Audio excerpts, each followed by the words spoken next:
Be right there. Just checking on your decision, Mr. Eubanks. You drive a hard bargain, Mrs. Crane. I'll take that as a yes, then. Good choice, Mr. Eubanks.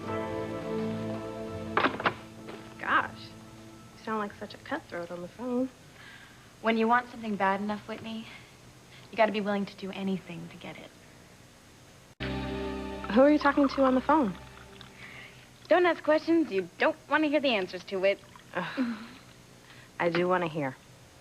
You sounded like such a shark with whomever you were speaking. I told you, I am a shark when it comes to getting the things that I want. Oh, so it is about Ethan. Okay, fine. Tell me what you're up to now. Just trying to save the man that I love from making the biggest mistake of his life. I already don't like the sound of this. Why on earth not, Whitney?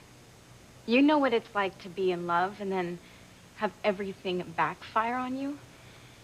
Ethan was going to propose to me when Gwen announced that she was pregnant, and then my whole life was derailed.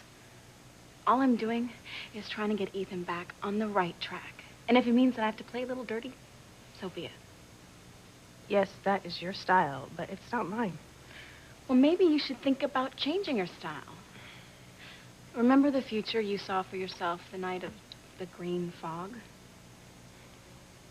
Chad married to Simone, yes. And you were keeping yourself warm at night with tennis trophies? Well, I remember my terrible destiny, too. The one where Ethan didn't realize that we were meant to be together until he was dying. I'm doing the only thing that I can do, Whitney. Helping fate do what it was supposed to do in the first place.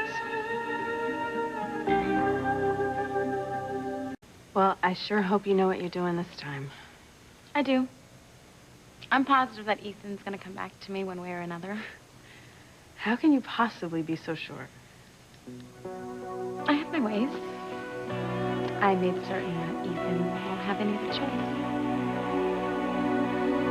Now, God only knows you're the queen of schemes, but I don't think there's any plan that can stop Ethan from marrying a pregnant Gwen.